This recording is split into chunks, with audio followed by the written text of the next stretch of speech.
आज का ये जो विश्व आदिवासी दिवस समारोह है, ये बाड़मेर जिला मुख्यालय पर भव्य तरीके से आयोजित हो रहा है। जैसा आप देख ही रहे हैं, ये यूएनओ द्वारा घोषित 1982 से निरंतर मनाया जा रहा है और इसका मूल उद्देश्य है आदिवासियों को विकास की मुख्य धारा से जोड़ना, आदिवासियों का संरक्षण के साथ साथ में आदिवासियों की जो प्रकृति अनुयायी, प्रकृति पूजक जीवन शैली है, उसका संरक्षण और संवर्धन करते हुए पर्यावरण और प्रकृति की सुरक्षा कैसे की जाए, तमाम जैव विविधता का संरक्षण कैसे, उसके उद्देश्य से ये यूएनओ द्वारा घोषित विश्व आदिवासी दिवस समारोह है, जो इस साल ये बाड़मेर में मनाया जा रहा है। आज ही के दिन आदिवासी दिवस क्यों मनाया जा रहा है? इसके पीछे इम्पोर्टेंट महत्वपूर्ण फैक्ट ये है कि यूएनओ द्वारा एक आदिवासियों की पॉपुलेशन को लेकर के UNWGIP एक बनाया गया उप आयोग है, जिसका पूरे forward United Nations world indigenous populations के लिए एक ग्रुप बनाया था और उसने पहली बार वैश्विक स्तर पर इंटरनेशनल लेवल पर आदिवासियों के जो पहली कॉन्फ्रेंस हुई थी 9 अगस्त 1982 को हुई थी और उसी 9 अगस्त के दिन को चिरस्थायी बना रखने के लिए यूएनओ द्वारा पहली बार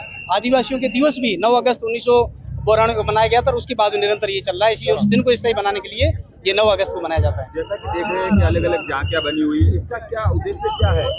सबसे पहले तो मैं ये हम जो इस प्रकार लाते हैं जो झांकियां, उसमें सबसे महत्वपूर्ण जो है वो आदिवासी वेशभूषा में जो पत्ते पहन करके आते हैं। इससे हम जन जन तक ये संदेश देना चाहते हैं कि आदिवासी इस प्रकृति का, इस ब्रह्मांड का प्रथम सभ्य और मर्यादित मानव था, क्योंकि जब मशीनरी से कपड़ा बनना शुरू नहीं हुआ था, उससे पहले उसने सभ्य तरीके से रहने के लिए प्राकृतिक पत्तों को कपड़े बना करके पहनना शुरू किया था।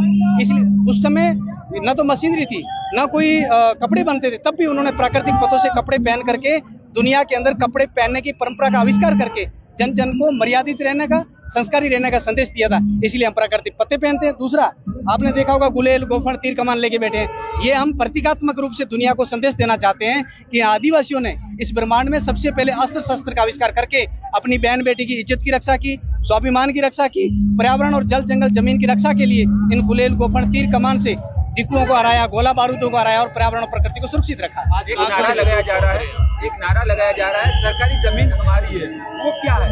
और डेफिनेटली इसमें कोई दो राय नहीं है कि इस भारत का प्रथम आदिवासी होने के नाते तमाम प्रकार के जल जंगल जमीन पर इनका अधिकार है।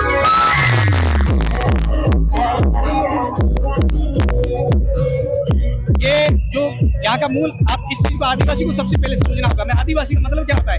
एक निश्चित भूभाग में मनुष्य के रूप में सबसे पहले पैदा हुआ वो उस क्षेत्र का आदिवासी, और भारत के आदिवासी होने का गौरव हमें मिला है, जिसमें गोंड, संताल, हो, उराव, भील, भीलाला, ये भारत के आदिवासी है। अन्य या तो कन्वर्टेड हो गए और या फिर बाहर क्षेत्र से आए हुए यहाँ के लोग हैं। तो हमारा यहाँ पर जल जंगल जमीन पे पहला अधिकार, मालिकाना हक हमारा है, जो धीरे धीरे संवैधानिक तरीके से सरकारी हो गया, वो हमारा है। डेफिनेटली ये संदेश आज कहाँ से लोग पहुँच रहे हैं यहाँ पे? पूरे बाड़मेर जिले के चप्पे चप्पे से, सेडवा से लेकर के सुंदरा तक और शिव से लेकर के बाकासर तक के तमाम लोग जो यहाँ पहुंच रहे हैं, और हर गांव ढाणी से यहाँ लोग पहुंचे हैं और उनका ये सबसे बड़ा ऐतिहासिक पर्व है। उस पर्व को मनाने का उत्साह है जो देख रहे हैं।